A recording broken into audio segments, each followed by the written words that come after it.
in 2031. What is your prediction for the price of Bitcoin? So going into 2031, let's say that Bitcoin will have continued its growth trajectory.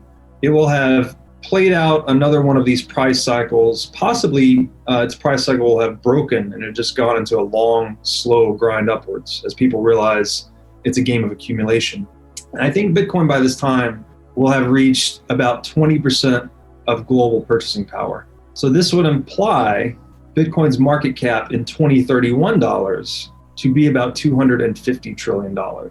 So that's about 1/5 of global M2 stored in Bitcoin. Now, accounting for inflation, that means Bitcoin's market cap in today's dollars would be about 20 trillion.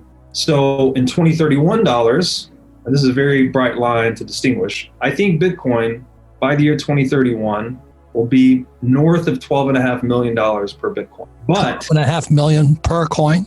$12.5 million, but adjusting for inflation, it will only feel like north of $1 million per Bitcoin in 2021 dollars, because the dollar will have lost so much of its value by then. $12.5 million will spin like $1 million. So that's my prediction for by 2031. And then that's going to clearly have some big impact on fiat currencies, including the dollar. Well, again, that goes back to Gresham's law, is that the more fake money what you're talking about is when they increase M2 and M3 and all of those stuff they taught me in economics, which I forgot. It's just printing more money. That's all they're doing. Right. And so that's what gives Bitcoin and the blockchain technology so much more credibility than the central bank money, fake money, I call it. That's right. It's a pyramid scheme. Oh God, yes. When we say printing money, you're not actually creating any new wealth or value. No. You're just shifting the claims on existing capital. And you're stealing from those that are dependent on the dollar to hold its value, which are the poor, those living on fixed income, retirees, pensioners. You're stealing from the most economically vulnerable, right, and giving to those with access to the freshly printed money. In my opinion, every time we print money, we just create more poor people. I mean, that's what we're doing. The whole thing's built on lies. And I would argue, and I think many Bitcoiners would argue, it starts and ends with the money. We have a lie built into our money, right? The paper was once redeemable for gold. That became a lie. Because we violated Gresham's law. We produced bad money. That's right. Throughout history, the Romans did it, Germans did it, Zimbabwe did it, Venezuela's doing it, everybody's doing it. And now we have Bitcoin, blockchain, Ethereum.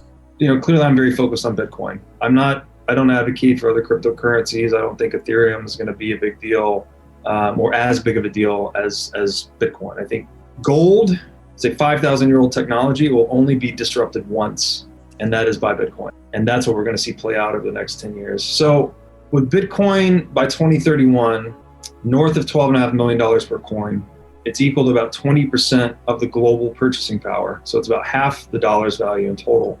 But again, the dollar will have increased according to the law of accelerating issuance and depreciation. Its issuance rate will have increased, I'm predicting, to north of 145% by the early 2030s.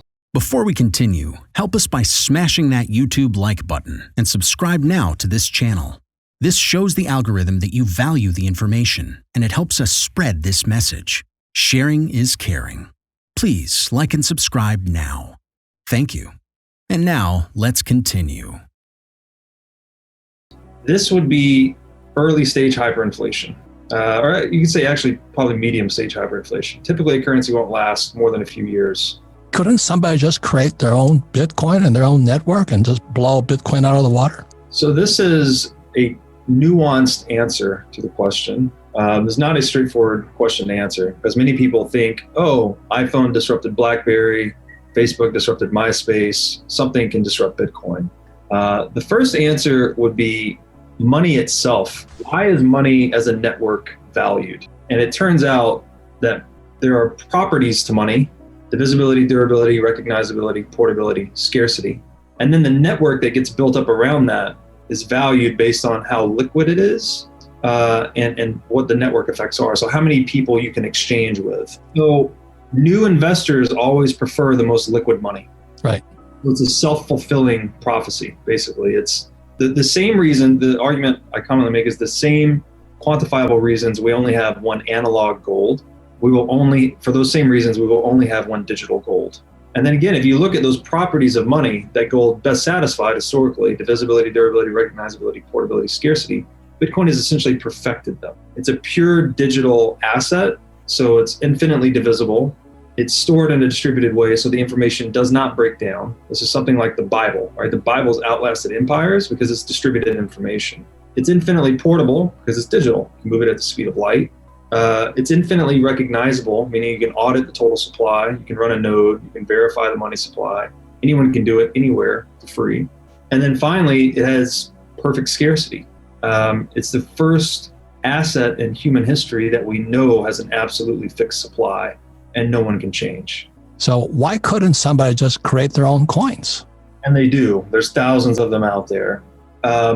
Because if you're trying to compete with Bitcoin directly as money, and it has perfected those 5 properties of money, there's essentially no design space left to introduce a feature that could disrupt Bitcoin. And if there was, well, here's the thing, assuming even if these guys are the next Einstein and they've figured out something else that money needs that none of us knew it needed, should they go into the market, they sell this coin, it starts to have some success, Bitcoin is still adaptive. It's open source technology. So if there's a feature they've developed that makes money better, which we don't know of one, again, Bitcoin can absorb that feature set. It's open source technology. It resists harmful changes, but it can absorb useful changes, let's say. So this further insulates it. It's a living money, right? Bitcoin too, the difficulty adjustment itself, the harder we try to mine Bitcoin, it actually adapts, it responds to human action and becomes more difficult to produce over time.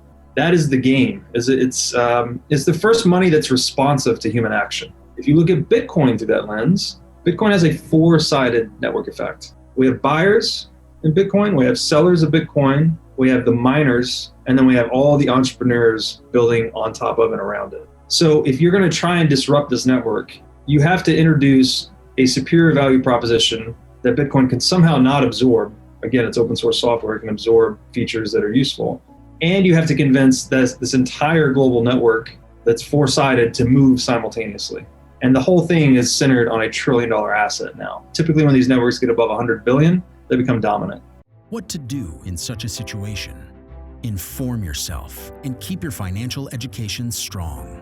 We from the Compact Group offer our loyal subscribers a free educational portal with first-hand monetary, financial, and economic knowledge.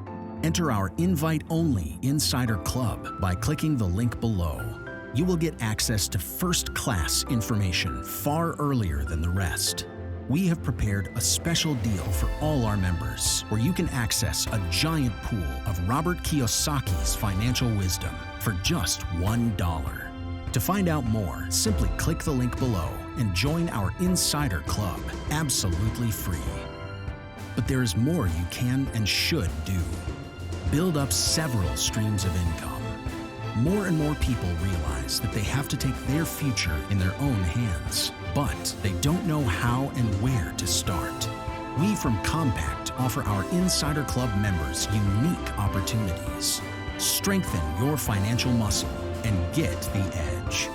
Click the link below. Become part of our free Insider Club. No financial obligations. But there's one important thing you have to know.